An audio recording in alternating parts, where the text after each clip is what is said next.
Friends, ಎಲ್ಲರೂ ಹೇಗಿದ್ದೀರಾ? ಎಲ್ಲರೂ ಚೆನ್ನಾಗಿದ್ದೀರಾ ಅಂತ ಭಾವಿಸ್ತಾ ಇವತ್ತು ಮಧ್ಯಾಹ್ನದಿಂದ ವಿಡಿಯೋ ಮಾಡ್ತಾ ಇದ್ದೀನಿ. ಇವತ್ತು ಶೇಂಗಾ ಉಂಡೆ ಮಾಡೋಣ ಅಂತ ರೆಡಿ ಮಾಡ್ತಿದ್ದೀನಿ. ಬನ್ನಿ ಮಾಡೋಣ ಅಂತ ನೋಡೋಣ.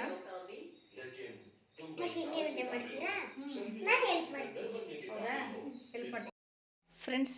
ಶೇಂಗಾ ಲಡ್ಡು ಮಾಡೋದಕ್ಕೆ ಬೇಕಾಗಿರುವಂಥ ಸಾಮಗ್ರಿಗಳು: 1 ಕಪ್ಪು ಕಡಲೆ ಬೀಜ, 1 ಕಪ್ಪು ಬೆಲ್ಲ, ಮತ್ತು 1 ಕಪ್ಪು ಕೊಬ್ಬರಿ ತುರಿ,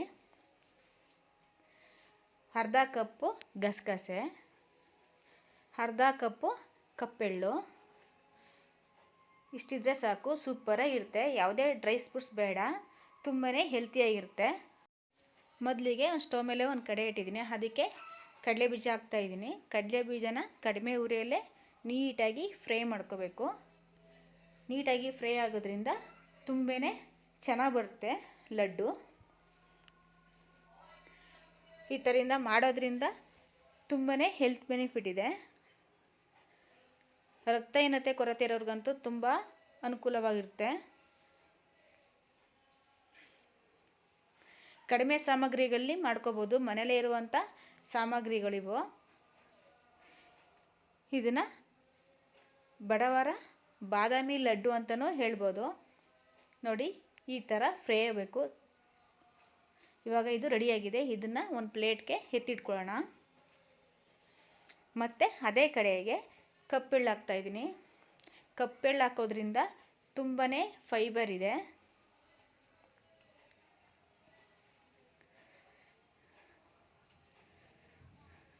ಈ ಥರ ಮನೆಯಲ್ಲೇ ಮಾಡೋದ್ರಿಂದ ತುಂಬಾ ಹೆಲ್ತಿಯಾಗಿರುತ್ತೆ. ಮತ್ತು ಯಾವುದೇ ಬೇಕ್ರಿಲೂ ಕೂಡ ಈ ಥರ ಸ್ವೀಟು ಸಿಗಲ್ಲ.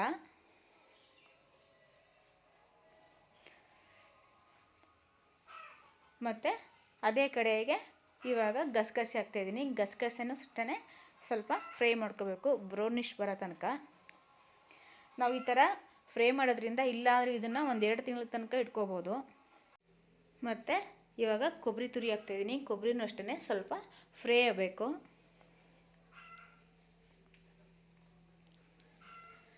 ನೋಡಿ, ಇವಾಗ ಅದನ್ನು ಅಷ್ಟೇ ಸ್ವಲ್ಪ ಕಲರ್ ಚೇಂಜ್ ಆಗೋ ತನಕ ಸ್ವಲ್ಪ ಫ್ರೈ ಮಾಡ್ಕೊಳ್ಳೋಣ. ಇವಾಗ ಅದು ರೆಡಿಯಾಗಿದೆ. ಅದೇ ಕಡೆಗೆ ಇವಾಗ 1 ಕಪ್ಪು ಬೆಲ್ಲ ತಗೊಂಡಿದ್ದೀನಿ. ಅದಕ್ಕೆ ಅರ್ಧ ಕಪ್ಪು ನೀರು ಹಾಕ್ತಾಯಿದ್ದೀನಿ. ಬೆಲ್ಲ ಕರಗಿದ್ರೆ ಸಾಕು, ಸ್ವಲ್ಪ ಒಂದೇ ಒಂದು ಕುದಿ ಬಂದರೆ ಸಾಕು, ಪಾಕೇನು ಬರೋದೇನು ಬೇಡ. ಬೆಲ್ಲದಲ್ಲಿ ತುಂಬಾ ಹೆಲ್ತ್ ಬೆನಿಫಿಟ್ ಇದೆ. ಇದರಲ್ಲಿ ಸ್ವಲ್ಪ ಕಬ್ಬಿನಾಂಶ ಜಾಸ್ತಿನೇ ಇದೆ. ಹಾಗಾಗಿ ಬೆಲ್ಲ ಯೂಸ್ ಮಾಡೋದ್ರಿಂದ ಸೊಂಟ ನೋವು ಮತ್ತು ಶೀತ ಇರೋರಿಗಂತೂ ತುಂಬಾ ಅನುಕೂಲವಾಗುತ್ತೆ. ಇವಾಗ ಫ್ರೈ ಮಾಡಿ ಇಟ್ಕೊಂಡಿರೋಂಥ ಕೊಬ್ಬರಿನ ಹಾಕ್ತಾಯಿದ್ದೀನಿ. ಕೊಬ್ಬರಿ ಸ್ವಲ್ಪ ಬೆಲ್ಲದಲ್ಲಿ ಸ್ವಲ್ಪ ಬೇಯಬೇಕು. ಆವಾಗಲೇ ಚೆನ್ನಾಗಿ ಬರೋದು ಇದು ಲಡ್ಡು. ಈ ಥರ ನೀವೊಂದ್ಸಲ ಮನೇಲಿ ಟ್ರೈ ಮಾಡಿ, ತುಂಬಾ ಚೆನ್ನಾಗಿ ಬರುತ್ತೆ. ಈ ಥರ ಸ್ವೀಟು ಎಲ್ಲೂ ಕೂಡ ಸಿಗಲ್ಲ, ಅಷ್ಟು ಚೆನ್ನಾಗಿರುತ್ತೆ. ಫ್ರೈ ಮಾಡಿ ಇಟ್ಕೊಂಡಿರೋಂಥ ಪದಾರ್ಥನೆಲ್ಲ ಪೌಡ್ರ್ ಮಾಡ್ಕೊಂಡಿದ್ದೀನಿ. ನುಣ್ಣಗೆ ರುಬ್ಕೋಬಾರ್ದು, ತರಿಯಾಗಿರಬೇಕು. ಆವಾಗಲೇ ಚೆನ್ನಾಗಿ ಬರೋದು ಲಡ್ಡು ಅಂತೂ. ಇವಾಗ ಅದನ್ನು ಹಾಕಿ ನೀಟಾಗಿ ಮಿಕ್ಸ್ ಮಾಡೋಣ. ಮಿಕ್ಸ್ ಮಾಡಬೇಕಾದ್ರೂ ಅಷ್ಟೇ ಕಡಿಮೆ ಉರಿಯಲ್ಲೇ ಇಟ್ಕೊಂಡು ಮಿಕ್ಸ್ ಮಾಡಬೇಕು. ತುಂಬ ಹೊತ್ತು ಸ್ಟವ್ ಮೇಲೆ ಇಡಬಾರ್ದು. ಸ್ವಲ್ಪ ಮಿಕ್ಸ್ ಆದ ತಕ್ಷಣ ಕೆಳಗಡೆ ಇಡಬೇಕು. ಇವಾಗ ಇದಕ್ಕೆ 1-2 ಟೇಬಲ್ ಸ್ಪೂನು ತುಪ್ಪ ಹಾಕ್ತಾಯಿದ್ದೀನಿ. ತುಪ್ಪ ಹಾಕೋದ್ರಿಂದ ತುಂಬಾ ಫ್ಲೇವರು ಚೆನ್ನಾಗಿರುತ್ತೆ ಮತ್ತು ಕೈಗೂ ಅಂಟಲ್ಲ.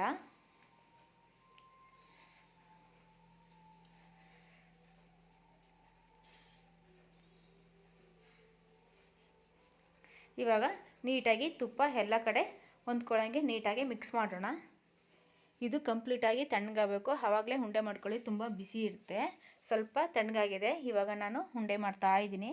ನೋಡಿ ಹೇಗೆ ಬರ್ತಾಯಿದೆ ಅಂತ. ತುಂಬಾ ಚೆನ್ನಾಗಿ ಬರ್ತಾಯಿದೆ ಉಂಡೆ, ಕೈಗೆ ಅಂಟ್ತಾ ಇಲ್ಲ. ನೋಡಿ ನೋಡಿ ನನ್ನ ಮಗಳು ಉಂಡೆ ಮಾಡ್ತೀನಿ ಅಂತ ನಾನು ಕಟ್ಟಿದ ಉಂಡೆನೇ ಎತ್ಕೊಂಡ್ಳು. ತುಂಬಾ ಚೆನ್ನಾಗಿರುತ್ತೆ, ತುಂಬ ಬಿಸಿ ಇದೆ. ಸ್ವಲ್ಪ ನೀವು ನೋಡಿ ಮಾಡ್ಕೊಳ್ಳಿ. ನಮ್ಮಮ್ಮ ನೋಡಿ ಉಂಡೆ ಕಟ್ತಾ ಇದ್ದಾರೆ. ನನಗಂತೂ ನೋಡ್ತಾ ಇದ್ದೇನೆ ಬಾಯಲ್ಲೆಲ್ಲ ತುಂಬಾ ನೀರು ತುಂಬಿಕೊಂತ ಇತ್ತು. ಅದಕ್ಕೆ ನೋಡಿ ನಮ್ಮ ಅಮ್ಮನ ಕೈಯಿಂದ ಒಂದು ಕಿತ್ಕೊಂಡು ಬಂದಿದ್ದೀನಿ. ಇದನ್ನ ಟೇಸ್ಟ್ ನೋಡೋಣ ಬನ್ನಿ ಇವಾಗ.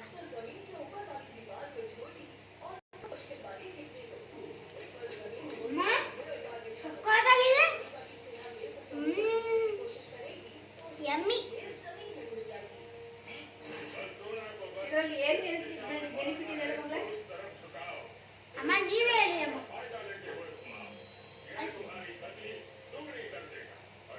ಸೂಪರ್.